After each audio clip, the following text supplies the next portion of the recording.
All right, so I was just gonna talk about my like self harm story and why you shouldn't be ashamed of what like of the self harm scars that you have. First of all, I've probably come across like 4 billion gazillion people in my life, and especially since I worked in customer service, and I never noticed anyone's self harm scars except for one person out of all those people, and instantly I thought to myself, "Wow, she must be such a strong person because she was dealing with so much and she overcame all of that, and she's still here with us, and she's still like kicking and fighting and being awesome." So like it's the same thing with running. So like this is a weird phenomenon like in human psychology, and this is really honestly applied to like self-harm scars too, in a way.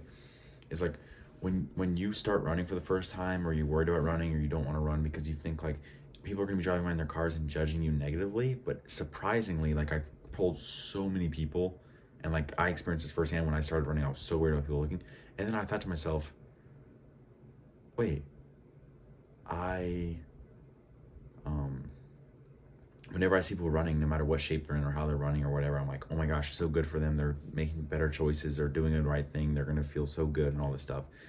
So like, there's no reason that people would do the same thing for me when I'm running. You know what I mean? I'm no different. So like, if I think that certain way about people when they have their um, self harm scars, then why wouldn't they feel the same way about me? And that's how I felt about the other person. I was like, wow, they've been through a lot. Clearly, they've gone through something really hard, but they've overcome it.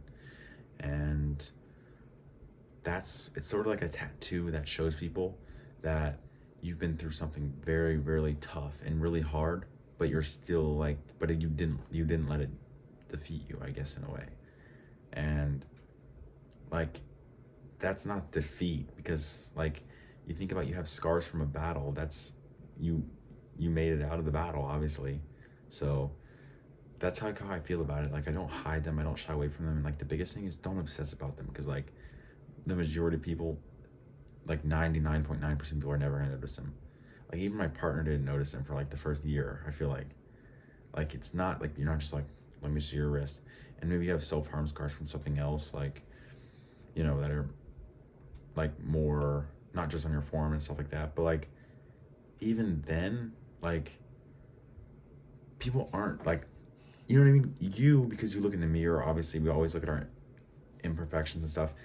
Our brain's like, oh my, look at that, look, focus. But you have to think, like, people are just going through their day. They have this, they have their kids, they have a phone call here, they get work. People aren't noticing that stuff. And even if they are, that's my biggest thing, is like, they're not thinking this person's crazy. Like, 1% of people are the ignorant people that think, they judge people poorly based on like nothing. But most people are thinking, wow, this person's been through so much. And they're not, but like, they don't think you're like, oh, here's a crazy person. No one's ever said that to me or thought that to me, and like I asked them about it. Like, and like, people that would be honest and they would have nothing to lie about, like, because most humans out there have been through something so deep and so dark where they can almost like understand and sympathize with why someone would want to self-harm or do something like that. And obviously it's not the right way to do that, but at least they can have like the sort of like mutual understanding to like why someone would want to do that. But yeah, like, just, it's like, it's almost like a psychological like thing of humans. Like, we're like, oh my gosh, people are gonna think so negatively of this self-harm scars. But then you think like, well, what if I saw someone with self-harm scars? I wouldn't think they're crazy. I think they're just a normal human being who's gone through something hard and overcome it. So you have to give yourself like the benefit of the doubt and think about yourself in terms of like what other people would think. Um, so I will kind of get into the specifics of what I did. So, you know what I mean? This is like a trigger warning, I guess. And like, if you don't want to hear about the specifics, um, I would click off the video now and just take what you got from the first part. But so what happened was, I went through a really tough breakup, and my girlfriend actually moved away. And this is like 7 years ago. Like, I was in high school. It was a really sad and depressed time. I had this weight on me. And where I was coming from is like, why I would harm myself and why I did then, I never have since. Actually, it was a one-time thing, thank God. In that way, obviously we harm ourselves in other ways, we self-sabotage in other ways, but I was feeling so much inside that I could not shake, and I wanted to feel it physically too. Like, it was almost like there was a disconnect between my inside and my outside, and I wanted to, like, almost like a romantic notion. Like, I needed them to connect. I wanted to feel whole again. I wanted to break that barrier.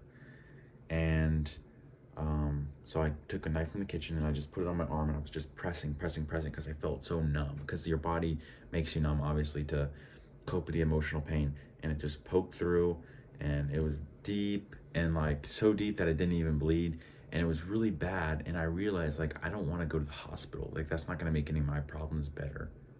Like that's not going to solve anything, going to the hospital. Then I'll just be away from like the people in my life and stuff like that. And so like if you are self-harming now, I would just say like, first of all, just give yourself a hug if you can, like, because like what you're going through right now is obviously really hard and really like super difficult for you. And like I feel like you have to like slowly, well, the first thing you can do is just substitute that with something else. Like if you feel a need to self-harm, like poke yourself if you have to, or slap a rubber band, or do anything that can just, you have to like walk it back and walk it down. If you can just stop cold turkey, that's awesome too. Like, you know, that's how people quit smoking cigarettes, is just like cut it out. Some people do completely, which is awesome. um and I'm definitely not an expert on this, but you know, that's, I would just say like you shouldn't carry on shame and guilt about doing self-harm. Like it's like you didn't choose whatever that made you feel like that, whatever genetics and situation and environment and the way you were raised and your life situation. You didn't choose all that stuff to make you self-harm. You were like, okay, bring all this on so that I can self-harm. It just happened to you, and that's the way that you cope with it. And it's almost like a battle scar. Like it's like, wow, I went through something. So whenever I look at that, I'm like, man, I was in such a dark place, and it gives me perspective, and I'm like, man, I'm in a lot better of a place right now. And if you are still in that negative place, I'm sorry. I feel bad for, like, I feel for you. I don't feel bad for you. Like because I know that you're gonna get through it. But you can at least be like, one day I'm gonna be better, and I'm gonna feel better, and I'm gonna look down and see that and be like, wow, I've come so far. And just, this is proof of it. Like every time I look at my scars, it's a reminder that like, yeah, I've been there before. You know, I've been in a dark place, and I climbed my way back out. So that's just all I got for you.